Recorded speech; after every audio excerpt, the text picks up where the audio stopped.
Tibin, we lost you. आ गई हूँ, मिल गई सबको। हाँ मिल गए। हाँ मिल गए। हाँ हाँ हाँ, ठीक है। परम पवित्र स्वभाव अविरल वर्ते ध्यान में, नाशे सर्व विभाव सहज ही उत्तम शौच हो। उत्तम शौच धर्म की चर्चा आज हम करने वाले हैं। सभी परिचित हैं उत्तम शौच धर्म से। हमारी सभा में कोई नए नहीं है ना, सब स्वाध्यायी हैं। हाँ जी जी ठीक है। शौच धर्म किससे संबंध रखता है? लोभ। लोभ कषाय के अभाव को हम शौच धर्म कहते हैं। और लोभ कषाय के बारे में एक ऐसा सेंटेंस बताना है आपको जो बाल बोध में पढ़ाते हैं और सब बच्चों को पता है। लोभ पाप का बाप है। तो हम 4 दिन से चर्चा कर रहे थे कषायों की, और आज ये लोभ कषाय आई है और इसने अपने बेटों को भी साथ में ले लिया है। है ना? बराबर। क्योंकि लोभ आ गया है तो उसके बच्चे भी हैं ही। तो मतलब आज हम कषायों और पापों दोनों से मुक्त होने वाले हैं। सच बात है। और जो पाप करता है उसे क्या कहते हैं? पापी, अपवित्र। जो शौच धर्म पालेगा उसे क्या कहेंगे? पवित्र। तो इसका मतलब है, अपन वो पढ़ते हैं स्तुति, प्रभु पतित पावन, मैं अपावन, चरण आयो शरण जी। तो हम वहां कहते हैं, हे भगवान आप तो पतितों को पवित्र करने वाले हो, और मैं कैसा हूं? मैं पतित हूं, मैं अपावन हूं, तो आप मुझे भी पवित्र कर दो। ये हमको भगवान से उम्मीद है कि वे पवित्र करेंगे, और हमारी उम्मीद कोई खोटी नहीं है। भगवान ने हमको पवित्र करने का मार्ग तो बता ही दिया है। उन्होंने दिव्य ध्वनि के माध्यम से पूरा दिव्य द्वादशांग का सार हमको बताया है, और उसमें यही तो बताया है कि मुक्ति का मार्ग क्या है। और उसके बाद परंपरा से गुरुदेव श्री ने तो डंके की चोट पर कह दिया है कि तुम कौन हो? तुम तो यहीं पर्याय में भगवान हो। भगवान आत्मा बस। पर्याय में भगवान कहने वाला इस कलिकाल में हमें कौन मिला है? अरे अगर कोई हम अच्छा काम नहीं करे ना, तो हमारे माँ बाप भी हमको बोलते हैं, क्या गधे हो क्या, कुछ समझ में नहीं आता क्या? है ना? अपने माँ बाप भी हमें गधा बनाने बैठे रहते हैं। शिक्षकों की बात करें तो शिक्षक तो और पता नहीं क्या क्या बना देंगे। लेकिन एक गुरुदेव श्री थे जिन्होंने हमको क्या बनाया है? भगवान बना दे। जिन्होंने हमको कभी किसी और नाम से नहीं बुलाया। वे सभी को भगवान आत्मा के नाम से ही बुलाते थे। समय सार की बात करें तो हर जगह जीव को किस नाम से बुलाया गया है? ज्ञान के नाम से। उसमें जीव को ढूंढना हो तो जीव नहीं मिलेगा कहीं लिखा हुआ। आधी जगह तो समय लिखेगा और आधी जगह ज्ञान लिखा हुआ मिलेगा। तो वास्तव में हम ज्ञान हैं, हम जीव हैं, हम भगवान हैं, ये हमारा स्वभाव है। और जो स्वभाव से हमको बुलाए तो हमें उसकी कीमत आनी ही चाहिए। और उसकी कीमत आने का मतलब ये है कि उसने जो कहा है हमें उसकी कीमत आई है ना? किसी व्यक्ति विशेष की कीमत करके हम क्या कर लेंगे? भगवान की हम कितनी भी स्तुति करें या निंदा करें, भगवान को उससे क्या फर्क पड़ने वाला है?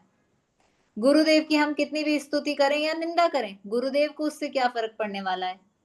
लेकिन अगर हमने उनकी स्तुति की है, इसका मतलब है कि हमें उनकी बात अच्छी लगी है, और हमें उनकी बात अच्छी लगी है तो उन्होंने हमें इस स्वभाव में पवित्र बताया है। हमने आज तक कषायों और पापों के माध्यम से अपने स्वरूप को अपवित्र किया है, अपने भावों को अपवित्र किया है। स्पेशली अब लोभ की चर्चा करना ज्यादा जरूरी नहीं है। लोभ के बारे में एक बात कह दूं, मोक्ष मार्ग प्रकाशक में लिखा है, जो पेज नंबर 56 पर आप सबने सुना होगा, आशागर्तः प्रति प्राणी यस्मिन् विश्व मणोपमम् कस्य किम कियदायाति वृथा वो विषयशिता। सबको इसका अर्थ पता है। इस संसार में अनंतानंत जीव हैं और एक एक जीव की तृष्णा का गड्ढा अनंत गुणा बड़ा है। जीव हम इतने से हैं पर हमारी तृष्णा का गड्ढा कितना है? अनंत गुणा बड़ा है। और ये लोग तो एक ही है। अगर हम पूरी करने भी जाएं तो किस किस की और कितनी कर लेंगे? हमारी तृष्णा के गड्ढे में ये सारा विश्व, सारा 3 लोक अणु के समान है। इसलिए अच्छा है कि अपनी तृष्णा ही कम कर दें। इस लोभ से कुछ होने वाला नहीं है। आप सबने अकबर, सिकंदर, इन सब की कहानियां सुनी होंगी। अकबर सिकंदर की क्या बात करें, प्रत्येक राजा का यही काम था, बस लोभ लोभ और लोभ। अपने राज्य की सीमाएं बढ़ाने के लिए ना जाने कितना उन्होंने दुष्कर्म किया। और अब हम उनकी बात क्या करें, हम अपनी बात करें। हम सब भी तो अपना वैभव बढ़ाने के लिए, अपने लोभ की पूर्ति के लिए और नाम देते हैं महत्वाकांक्षाओं का। देते हैं ना। अगर कोई कहे महत्वाकांक्षी नहीं हो तो उसको कहा जाएगा तुम तो नेगेटिव हो। क्यों? क्योंकि तुम कोई उत्साह की बात नहीं करते हो, ऊंचे चढ़ने की बातें नहीं करते हो। तुम तो हमेशा क्या करना है, ये सब कुछ जरूरी नहीं है, इन सब से कुछ होने वाला नहीं है, ऐसी बातें करते हो। तो जो व्यक्ति महत्वाकांक्षी ना दिखे उसे हम लोभी, उसे हम नास्ते, क्या बोला मैंने, नेगेटिव, नेगेटिविटी वाला बना देते हैं कि उसकी तो थिंकिंग कैसी है, नेगेटिव है। लेकिन ऐसा नहीं है। हम सबने गुरुदेव को सुना है, उनके प्रवचनों में हमने सुना है जैन धर्म कैसा है, अनुभूति, स्वार्थी है। और जगत में प्रसिद्ध है जैन धर्म कैसा है, नास्तिक है। क्यों? क्योंकि वो किसी पर को अपना कर्ता नहीं मानता है, भगवान को अपना कर्ता नहीं मानता है। हम जो करेंगे अपना कर लेंगे, पर हमें किसी ब्रह्मा की, विष्णु की, महेश की आवश्यकता नहीं है। हम व्यवहार से, उपचार से, स्तुति के रूप में भगवान को कभी कह देते हैं कि हमारी नैया पार कर दो, लेकिन वास्तव में उन्होंने हमें सिखाया है कि अपनी नैया कौन पार करने वाला है, हम स्वयं ही पार करने वाले हैं। कैसे सिखाया है? कि हमारा स्वभाव ऐसा है, परम पवित्र स्वभाव है। 14वीं गाथा में अपना स्वभाव बताया है ना। अबद्ध प्रश्न, अबद्ध प्रश्न, अनन्य, नियत, अविशेष, ऐसा हमारा स्वभाव है। और फिर भी हम पर्याय दृष्टि से, अशुद्ध नय की दृष्टि से अपने आप को बद्ध सृष्ट मानते हैं, अपने आप को बंधा हुआ मानते हैं। बंधा हुआ है तो फिर कैसा होगा? बंधा हुआ जीव तो पापी होता है, उसे ही जेल मिलती है। कभी पुण्य आत्माओं को जेल मिली है? अच्छे कम कर्म करने वालों की तो पूजा की जाती है। तो वास्तव में हम सब स्वभाव से पवित्र हैं। समय सार भी यही बताता है और हर किसी के व्याख्यान में भी वही आधार होता है कि हम सबको शुद्ध नय की दृष्टि से अपने स्वरूप को देखना। हम तो आज भी जीव हैं और जब भगवान बन जाएंगे तब भी जीव रहेंगे। देखिए, हम एक छोटा सा सिद्धांत का ही उदाहरण लेते हैं, शुद्ध नय और अशुद्ध नय की दृष्टि को समझते हुए। अभी मेरे पास कुमति ज्ञान है या सुमति ज्ञान है? कुमति, मतलब मति ज्ञान है, परंतु मुझे सम्यक्त्व नहीं है, इसलिए मेरा मति ज्ञान कुमति ज्ञान की श्रेणी में जाता है ना। तो मुझे जितना भी ज्ञान है, मान लीजिए मुझे 5 शास्त्रों का ज्ञान है, परंतु अभी वो सारा ज्ञान मिथ्या ज्ञान में तो है ही है ना। क्यों? क्योंकि मिथ्या दर्शन के साथ में वो ज्ञान है। और जैसे ही मान लो मुझे सम्यक दर्शन हो जाता है, तो सम्यक दर्शन होते ही केवल ज्ञानी तो नहीं हो गई। ज्ञान तो मेरा 5 शास्त्रों का 5 शास्त्रों का ही रहेगा। क्या सम्यक दर्शन होने से ज्ञान में भी वृद्धि होगी? ज्ञान में वृद्धि नहीं होगी, उसकी क्वांटिटी नहीं बढ़ेगी, लेकिन क्वालिटी चेंज हो जाएगी। निर्मलता आ जाएगी। अब वही 5 शास्त्रों का ज्ञान मिथ्या ज्ञान नहीं कहलाएगा, अब सम्यक ज्ञान कहलाएगा, है ना। जितना ज्ञान मुझे नहीं है वो तो औदैहिक अज्ञान के कारण नहीं है, और जितना ज्ञान प्रकट है वह वास्तव में मेरा ज्ञान स्वभाव से ही है, और ज्ञान स्वभाव में अभिमति ज्ञान पर्याय में व्यक्त है, तो वह कुमति ना होकर सुमति कहलाएगा। परंतु वास्तव में बदला क्या? मात्र मेरा श्रद्धान बदला, और जो भी मेरा ज्ञान था मेरे श्रद्धान के साथ साथ में उसको कैटेगरी हमने कुमति से सुमति में दे दी। ठीक है। ऐसे ही हम अभी जिन संयोगों में रह रहे हैं, माना हम यहाँ संसार अवस्था में ही हैं, मुनि दशा भी हो जाए तब भी वे संसार में ही हैं अभी। ठीक है। लेकिन श्रद्धान में हम इस देह को मैं मानते हैं, और यही हमारी गलती है। इसलिए हमारी जो दृष्टि है वो क्या है? अशुद्ध दृष्टि है। और अभी सम्यक दर्शन हो जाए तो जैसा ये संयोग है वैसा ही रहेगा, कुछ बदल नहीं जाने वाला है।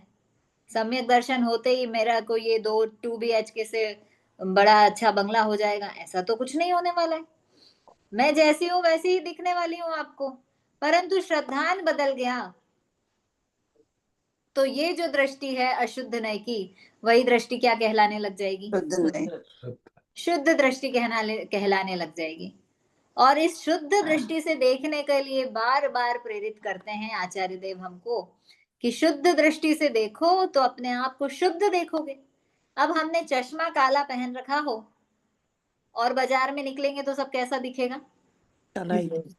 काला दिखेगा। अरे एक बार पॉल्यूशन बहुत है ना हमारे यहाँ, तो मुझे शाम को भी गाड़ी से जाना था, तो मैं भूल गई कि रात हो गई है और मैं काला चश्मा लगा के निकल गई। अब मुझे क्या लग रहा है, पूरे सिटी की लाइट नहीं है क्या आज? पूरी सिटी में अंधेरा है, कहीं पर भी लाइट नहीं जल रही है। और बाद में जब गाड़ी रोकी, चश्मा उतारा तो सब जगह लाइट ही लाइट दिख रही थी। तो ये क्या था कि भाई वस्तु तो है पर जैसी आप देख रहे हो वैसी दिख रही है। भगवान कहते हैं कि 3 लोक में षड द्रव्य को देखो, पर हम षड द्रव्य को नहीं देखते हैं, ये मेरा है ऐसा देखते हैं। तो वास्तव में षड द्रव्य अपने अपने स्वरूप में हैं। हम अपने स्वरूप में रहें, वे अपने स्वरूप में हैं। ना वे हमारा करते हैं ना हम उनका करते हैं, परंतु हमने अशुद्ध नय की दृष्टि का चश्मा पहन रखा है और हमको सब कुछ अशुद्ध दिखता है, सब कुछ अपवित्र दिखता है। हम अपने आप को भी अपवित्र मानते हैं और हम दुखी होते हैं। ये दुख क्या है? फीलिंग का नाम ही तो दुख है ना।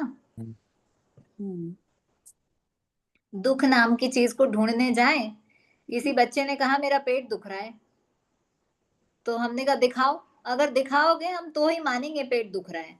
अब वो पेट दुखने को हाथ पर कैसे दिखाएगा? भाई वो कहेगा पेट दुख रहा है, अनुभव की चीज है, ये हाथ पर दिखा नहीं सकता मैं। ऐसे ही ये जो सुख है, दुख है, आत्मा है, ये सब अनुभव की ही तो चीजें हैं। हम जैसा देखते हैं, जैसा मानते हैं, वैसा अनुभव करते हैं। और जैसा देखा ही नहीं, जाना ही नहीं, तो उसका अनुभव कैसे करें? इसलिए बार बार प्रेरणा देते हैं कि जिनवाणी का स्वाध्याय करें, अपने स्वभाव को देखने का प्रयास करें, और जो शुद्ध स्वभाव शक्ति में पड़ा हुआ है उसका ही अनुभव करें, तो पर्याय में भी शुद्धता प्रकट हो जाएगी और शौच धर्म प्रकट हो जाएगा। और चारों कषायों और पांचों पापों से रहित ये 10 धर्मों रूप स्वभाव वाला आत्मा जब अनुभव में आएगा तो हम वास्तव में सुखी हो जाएंगे। ठीक है ना। हमने सामायिक पाठ पढ़ा था पहले दिन, उसमें लोभ के बारे में बड़ी अच्छी पंक्ति आती है। चूंकि हम पर्याय में हैं, परंतु हमारी भावना हमेशा बनी रहनी चाहिए।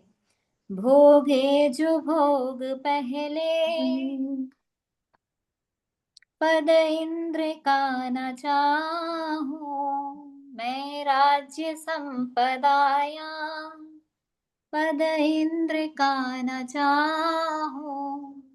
भोगे जो भोग पहले, उनका न होवे सुमिरन, मैं राज्य संपदाया, पद इंद्र का न चाहूं।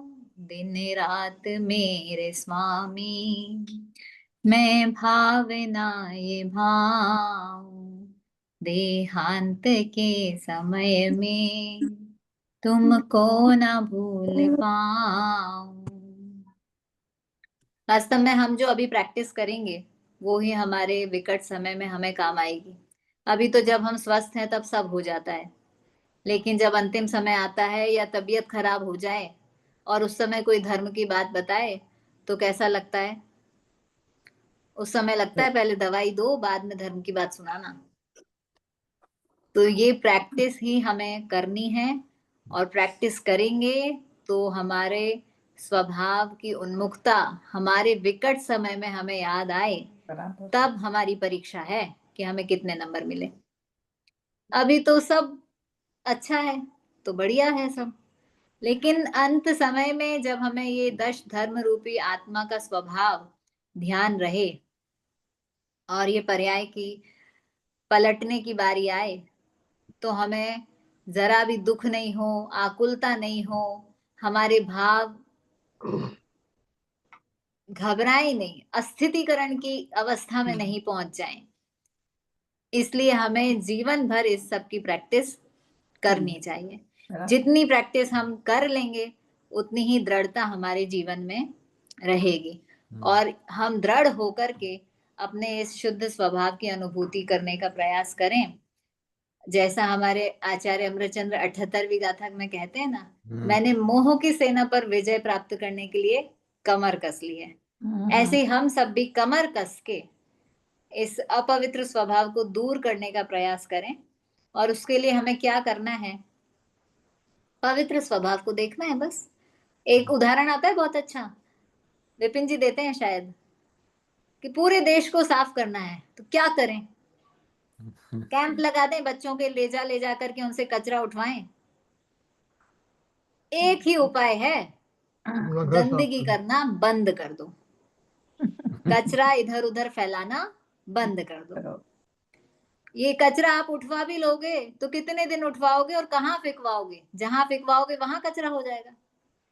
इसलिए उसकी उत्पत्ति जहां से हो रही है ना, वो कचरा आना, कचरा प्रकट होना, कचरा घरों में से निकलना, वो बंद हो जाए। ऐसे ही हमारी अपवित्रता की उत्पत्ति जो हो रही है वो हमारी मान्यता से हो रही है। हमारी मान्यता में अगर हमने सुधार कर लिया तो बस ये अपवित्रता अपने आप ही बंद हो जाएगी, और पवित्र स्वभाव तो है ही प्रकट। काले बादल छट गए तो आसमान में सूरज तो है ही है, उसको थोड़ी ना कहीं से आना है।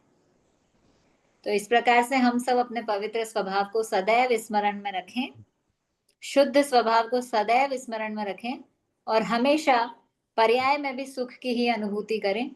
इसी मंगल भावना के साथ हम शौच धर्म की बात पूरी करते हैं। बहुत बढ़िया, बहुत बढ़िया।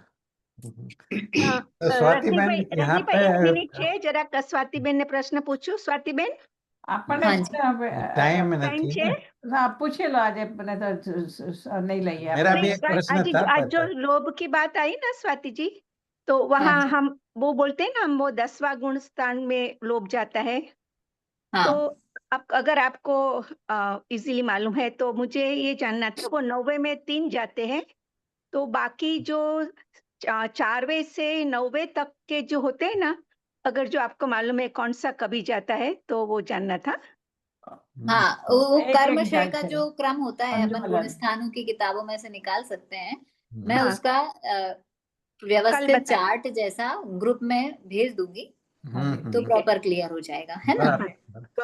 दूसरा प्रश्न था स्वाति बहन, हाँ जी। क्षयोपम ज्ञान का लोभ आज शौच धर्म है, तो उसको किस तरह से लेना? हम दूसरी तरह की बात करते हैं, पर जब अपने ऊपर आते हैं, जब एक सेकंड, प्रश्न फिर से। क्षयोपम ज्ञान का लोभ, उसको यहाँ शौच धर्म में किस तरह से लेने का? वास्तव में ये देखिए बहुत अच्छी बात है। हम सभी अगर क्षयोपम ज्ञान में अपन एक एग्जाम्पल ले लें कि शास्त्र स्वाध्याय की, सिर्फ मैंने इतने शास्त्रों का स्वाध्याय कर लिया या मैं इतना ज्ञानी हो गया, तो ये तो हम अपने क्षयोपम ज्ञान के लोभ को ही बढ़ा रहे हैं। उसका प्रयोजन तो उसकी अनुभूति पे है ना। तो वास्तव में अब क्या करें, जब तक अनुभूति नहीं होगी तब तक हमें शास्त्रों के स्वाध्याय के क्रम को तो रखना ही वो है, तो बराबर परंतु अपने अभिप्राय को ध्यान में रखना है कि उसमें लोभ का अभिप्राय नहीं रखना है, उसमें अनुभूति का अभिप्राय रखना है। भाई ऐसा नहीं कहेंगे हम कि आप 2 शास्त्र पढ़ो, 50 क्यों पढ़ने हैं? 2 शास्त्रों में और 50 शास्त्रों में सब में आत्मा ही तो एक ही कही है, बात आने वाली क्या है। जरूरत है आपको इतने सारे पुस्तकालय पीछे मुझे दिखते हैं, आप सबके पीछे लाइब्रेरी बनी हुई है। तो भाई एक ही किताब से भी काम हो जाता है ना। हाँ हाँ हाँ। तो द्वादशांग कहने की क्या जरूरत थी तीर्थंकरों को भाई? हम्म, वो इतना ही कह देते मैं जीव हूँ, ये पुद्गल है और इसमें भेद विज्ञान कर लो। एक ही काम से हो गया था ना हमारे शिवभूति मुनिराज का काम, तुष्मास भिन्नम। हाँ तो उनको द्वादशांग की जरूरत क्या थी कहने की? तो हमें जिनागम का स्वाध्याय करते हुए अपने क्षयोक्षम ज्ञान सहज में बढ़ता है तो बढ़े, पर हम क्षयोक्षम ज्ञान बढ़ाने के लिए, या मैं एग्जांपल दूं मेरी पंडिताई बढ़ाने के लिए कि जब मैं लेक्चर दूं तो अच्छा लेक्चर दूं, 50 ग्रंथों के उदाहरण दूं, वो नहीं हो ऐसा रहा। क्षयोक्षम ज्ञान बढ़ाने से शास्त्रों का ज्ञान नहीं बढ़ता है। आत्मा का ज्ञान हुआ तो ही तो शास्त्रों का ज्ञान होता है या क्षयोक्षम ज्ञान का प्रयोजन पूरा होता है। नहीं तो हमसे बुद्धिमान अनेकों लोग हैं दुनिया में, पर ऐसे क्षयोक्षम ज्ञान का क्या करना? बिल्कुल। उसमें आता है ना प्रयोजन भूत तत्व की जानकारी होनी चाहिए। अगर सम्यक दृष्टि को प्रयोजन भूत तत्व की जानकारी है तो वो सम्यक ज्ञानी है, और अगर उसको ये नहीं पता कि ये घड़ी है या बेल्ट है तो भी वो अज्ञानी नहीं कहलाएगा। वो अज्ञान औदैहिक अज्ञान तो हो सकता है पर मिथ्या ज्ञान नहीं हो सकता। मिथ्या, बराबर। तो हमारा क्षयोक्षम ज्ञान हमारी अनुभूति में काम करता है तो अच्छा है, अदरवाइज क्षयोक्षम ज्ञान हो या अज्ञान हो, जैसे बाहर में बहुत ज्ञानी जीव हो लेकिन उसे जिनागम की बात ना पता हो तो अपने को कैसा लगता है, अरे मरा जा रहा है विषयों में। तो उसके इतने वैभव का, उसके इतने ज्ञान का इस आत्मा के सामने कोई मूल्य नहीं। बहुत बढ़िया है। बहुत बढ़िया है। धन्यवाद। धन्यवाद। अरुण जी भी आ गए हैं अब। जय जिनेन्द्र। जय जिनेन्द्र। जय जिनेन्द्र।